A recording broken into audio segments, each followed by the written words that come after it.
The views, information, and opinions expressed during the following program are solely those of the individuals involved and do not necessarily represent the views of Access Communications, its representatives, or its employees. Welcome to Planting Seeds, Philanthropy in Saskatchewan, a show where we aim to connect you to the donors and charities making an impact across the prairies. I'm your host, Victor Roman Morrow, with the South Sask Community Foundation. I hope you enjoy the show.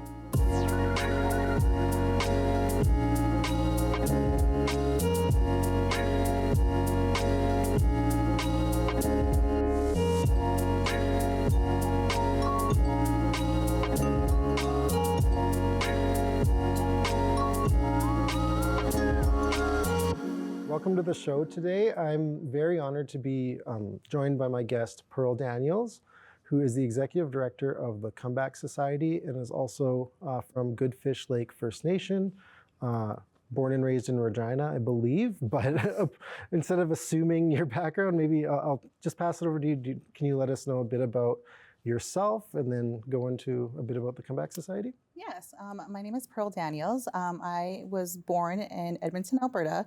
I am from the Treaty 6 territory, Goodfish Lake, Alberta. That's home, but Regina's been home for most of my life. I do have ties to Regina. My dad is from the Kwakatoos Cree Nation as well, so on Treaty 4. Regina's been home. I've been here most of my life. I am a mother of a proud mother of 3 beautiful kids. I'm also in my last year of my Bachelor of Indigenous Studies, so I've been in school for a bit. It's been a journey, but we're almost there. Yeah, that's just about me. That's great. Having kids and being in school. Yeah, and also work full-time, 2 jobs as well. So that's 3 full-time jobs. It is 3 full-time jobs. It's busy, but it's so rewarding. That's great. Yeah. And I guess, can you tell me a bit about how did you come to the Comeback Society? I guess we'll just start a little bit about myself. I've been very fortunate to grow up with parents who were always giving back to the community at some capacity. I've seen, whether it was hosting free Christmas dinners, free Thanksgiving dinners, whether it was helping people individually. I've seen that in my parents and the people that we worked with. So that was really instilled in me as a young child. And so I've seen my parents give, I've seen the people that I work with always give back to our community at some capacity. Even if I've seen my dad give his jacket, just for a really expensive jacket, to a man who didn't, it was cold out that day. So, just having those values instilled with me has brought me to where I am today, and the heart that I have and the love that I have for my community and the people that are around me. So that's just a little bit background about me, is that I've been born to love the community and see a heart for it. And I didn't have it all, but if we have something and we're able to give back, I feel like that's the rewarding part of,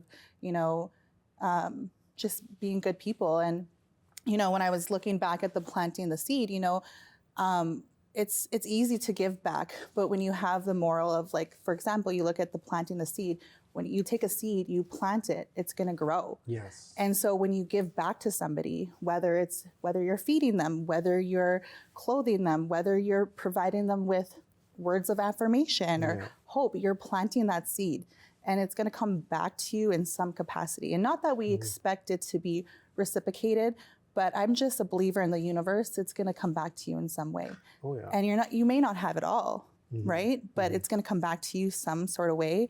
And it makes you feel good because you know that you're looking out for other people, and the creator, the universe, is looking out for you.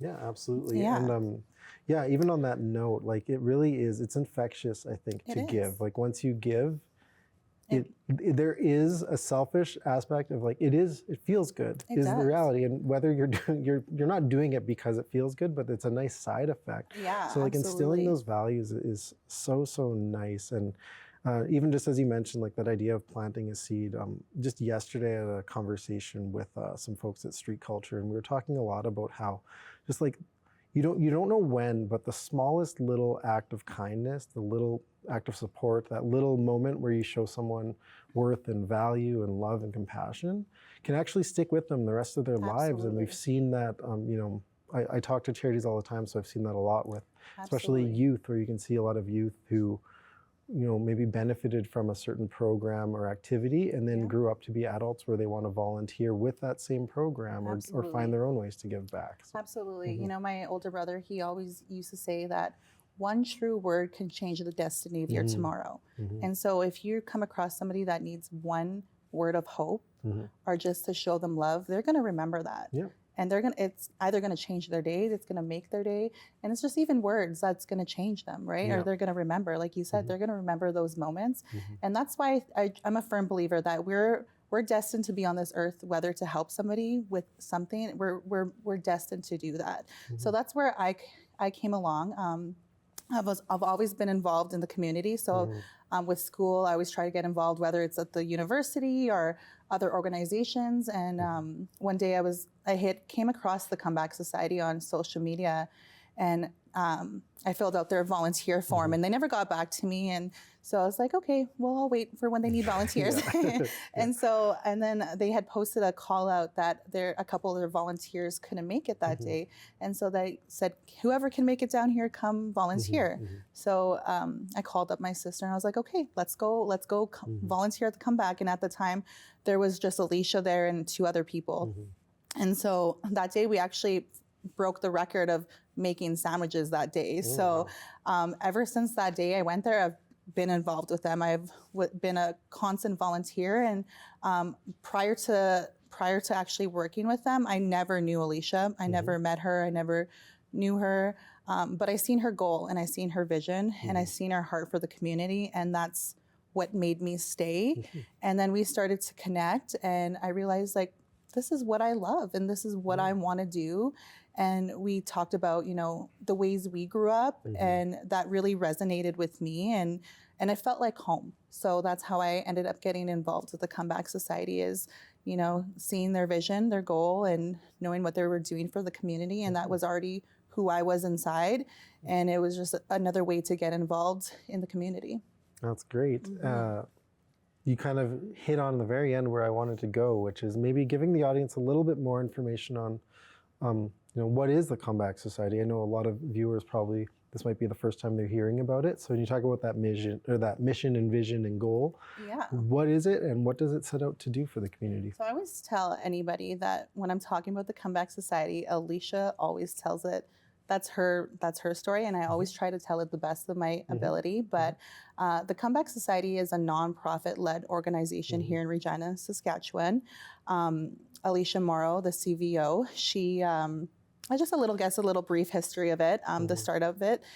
In 2020, she started a podcast, and she would interview people across Turtle Island, and it was just a raw, authentic conversation, nothing planned. And one thing that that they talked about, the discussions that they talked about, it was the same across the board. And it was regarding Indigenous kin in urban settings. And so it was the same conversation across the board. It wasn't planned. So her and her sister, Lexi, so all these podcasts gathered them together. She realized that, wait, we need to do something. Like we need to do something. So they ended up starting, I don't know if you remember Camp Hope. They were at the encampment. So at the time, Alicia and a few of her other friends were making like meals for people at Camp Hope. And so that's when it kind of started. It kind of kicked off from there is that they realized that there was a need for feeding people. And so they ended up cooking out of their garage or out of a house, and then they went to a garage, and then they got into a church, and then a partnership happened, and we ended up getting a partnership with the Regina Food Bank, and then that's where Soup Bowl Sunday kicked off, and then now it is what it is today. So now we have 5 sections. So we have the food sovereignty, which is the Soup Bowl Sunday. We have our annual buffalo harvest. We have cultural collaborations where we collaborate with other organizations, agencies, companies, and then our cultural programming where we at the Comeback Society provide different cultural programming, whether it's ribbon skirt making, buffalo hides, beading classes, powwow programming.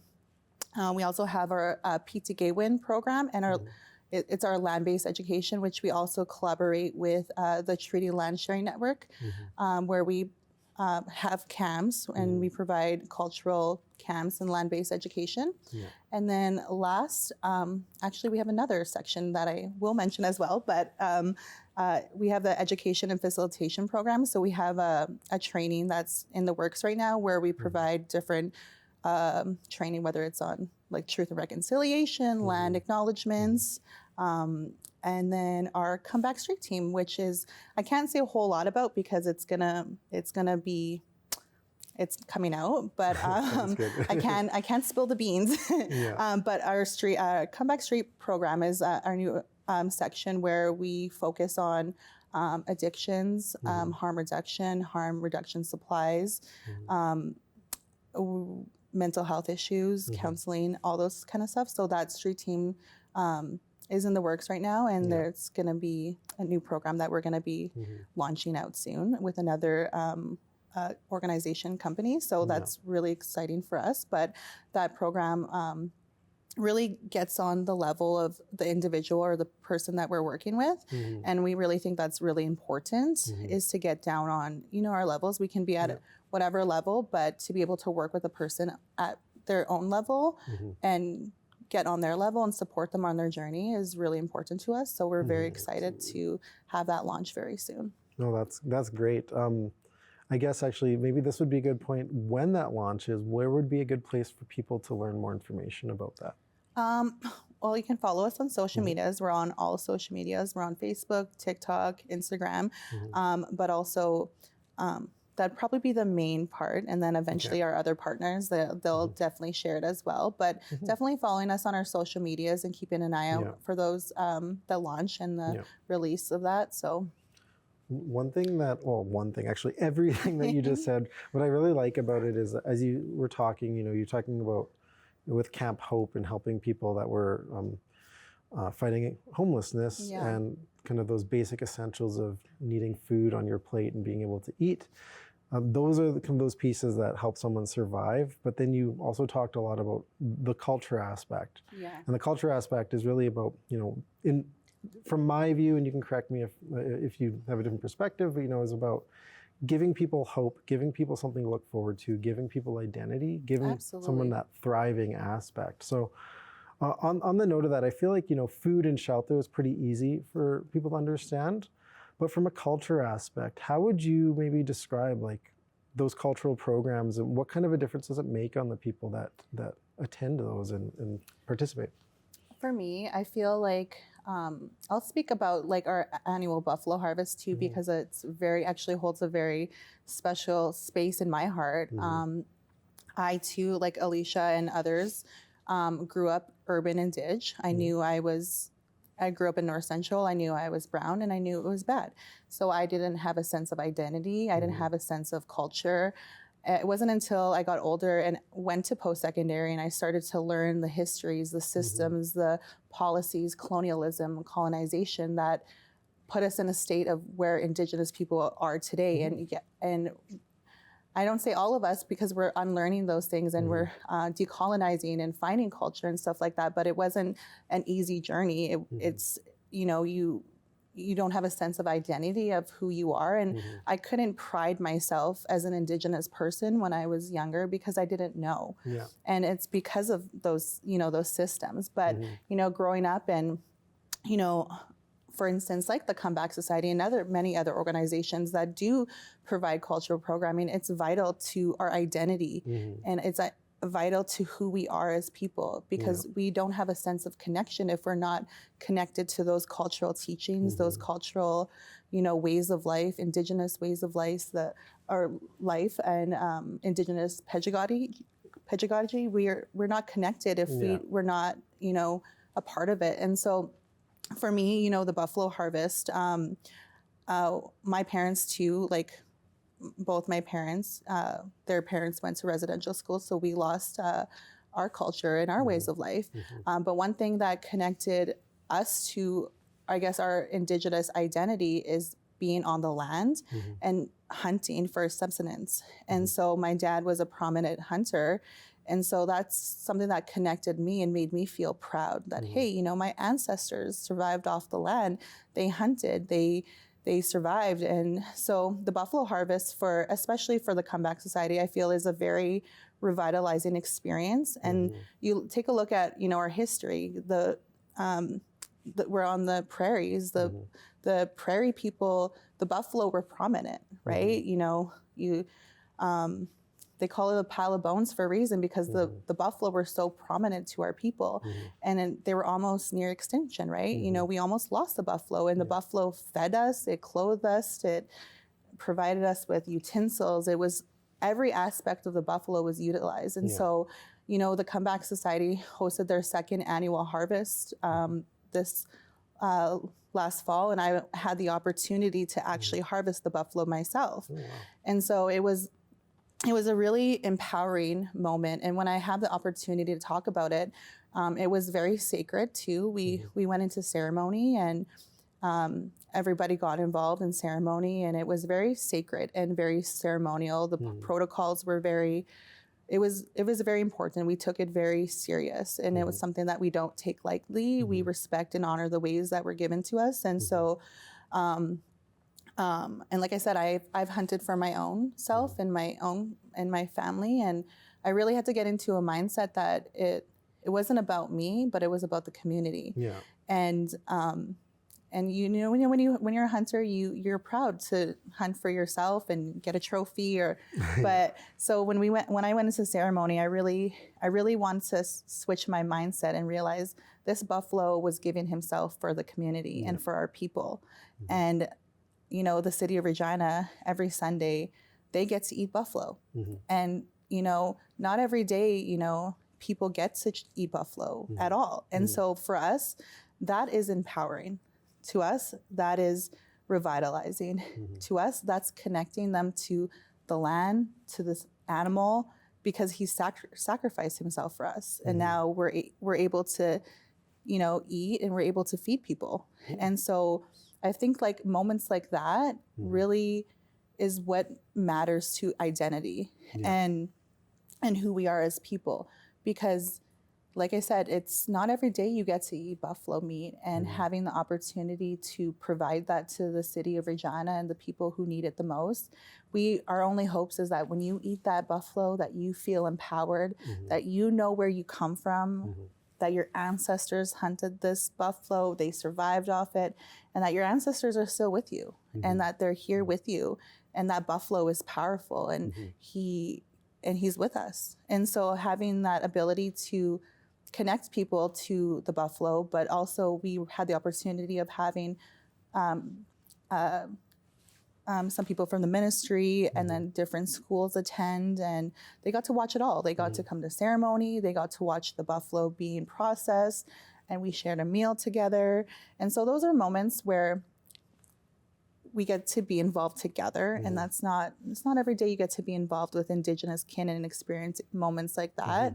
So overall, for me, it's those little moments that you just take, and we did it on the Papikatsis First Nation, so being able to just be on Indigenous land as well, and be on the land where our ancestors walked, where the buffalo walked, and where the buffalo are there too. So like little moments like that is what really connects you to your identity and makes you feel proud to be Indigenous, and be proud to know where you come from, to know the lands that you're on, the history of it, and knowing that that the buffalo's still here, and we're still here as Indigenous people, that we're still here. Yeah, it's powerful, which I think is a word you use as well. It's like that whole, just thinking about how everything really, just from, as you mentioned, like, it's not just hunting, it's not just the fact that we're eating buffalo, but it's connected to everything. It is. And it is really powerful when you see it in that light. And one of the things, last year we had an episode of this show with the Inclusion Regina, also had their foundations program that was funded through our Truth and Reconciliation Fund, and Jessica Pratt Longman. I'm going to butcher this, but kind of the way that she described it, and I really liked it, was she mentioned how, like, this exposure to culture for their patrons, and I think it would translate to yours as well, is that, you're introducing people to their culture and helping them take those first steps and trying to find that spark. And she kind of mentioned that it's trying to find a spark and get them to connect to a branch that's connected to deep roots. And the hope is that once they latch on to one branch that they want to go further and further and further into those roots and understand more and become more and more connected and part of it. Yeah. So, yeah. Absolutely. And it's kind of like the planting the seed, right? Yeah. Like you plant the seed and it's going to have different roots. It's going to different vines, and it's just all connected, right? And so the more you grow, the more you're going to get connected. So yeah, absolutely. I have a bit of a question, because like, the programming to me, like it's clear. I think it's really clear how impactful it is. One of the things I find really interesting about your organization, and I've seen it in one specific instance, but also just as a community member, I see you partnering a lot with different charitable organizations. And one example that I will give specific to this show, which also actually ties back to another one, is I know last year that Big Brothers Big Sisters of Regina and area applied for the Truth and Reconciliation Fund, and it was with you guys as a partner, or your organization as a partner. So I'm wondering if you could tell a little bit about, well, what was that program with Big Brothers Big Sisters, but beyond that also, like, what kind of programs and collaboration do you do around the city? First, we'll start off by, I guess our overall like mandate at the Comeback Society is to really focus on building those collaborations and those meaningful relationships with other organizations, agencies, companies. We talk a lot about, it's been almost 10 years since the Truth and Reconciliation has been, set out, and it had a lot of calls to action, right? So we talk a lot about it. We hear about it. We see it all over the place. But what are we actually doing to work together? Truth and reconciliation, we have to work together in unity. And that's one thing that at the Comeback Society is we really try to focus on working together. So we all have our strengths. We all have weaknesses. We all, there's different gaps in each organization and each agency. So in that section, we really try to focus on collaborations. And so, yes, we've had great opportunity to work with many organizations and companies. And so it's been great, because that's what we want to do. We want to work together. And sometimes, there could be competition, but we don't want that, right? We want to be able to work together. We're all in it as a collective, right? We all say we have the same mandate and the same goal. So let's work together and let's see it come to life and work together. But yes, the Big Brothers, Big Sisters, I was actually a co-facilitator in some of the programming. It was really great. That was the first time I have ever got to work with Big Brothers, Big Sisters. I was there for 3 weeks with them. A couple things that we did is that we actually went medicine picking.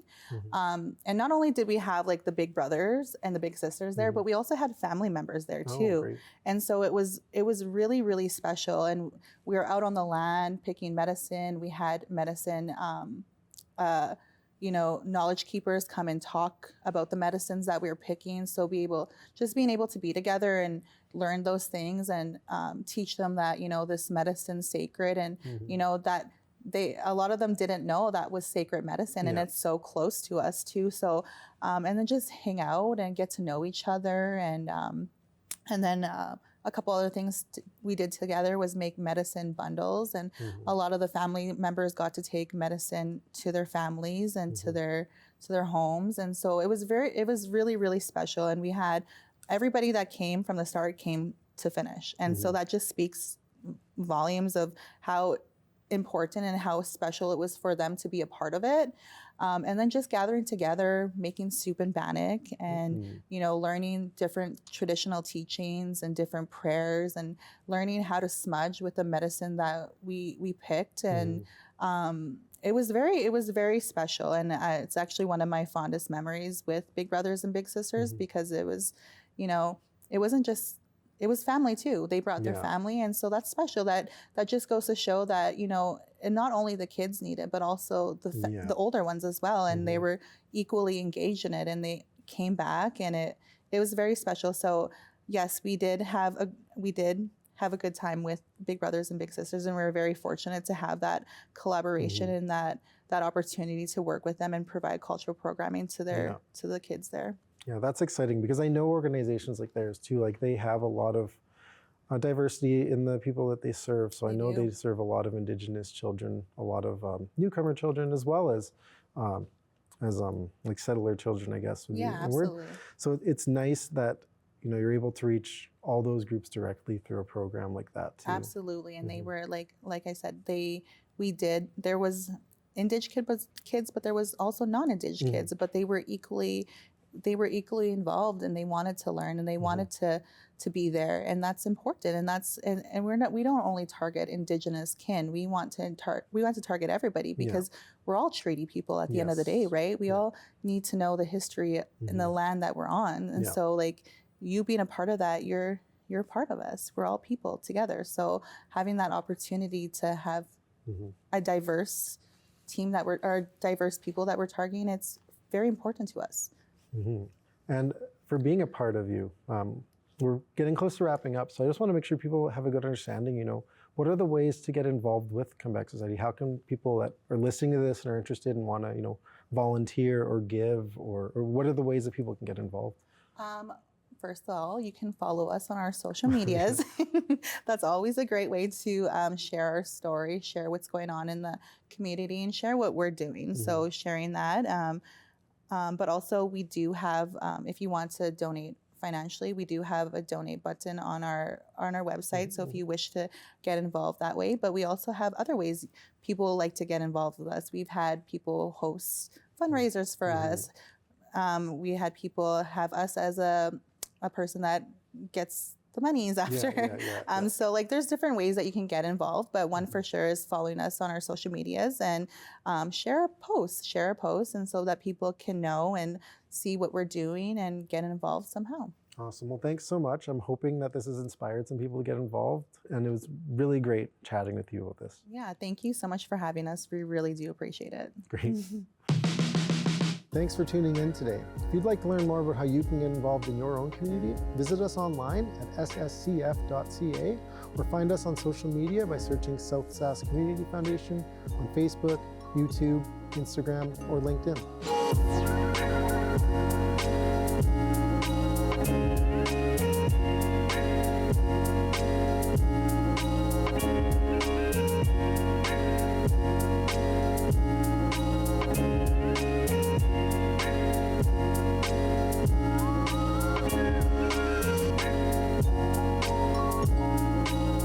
If you'd like to share your feedback on the program you just watched, contact us today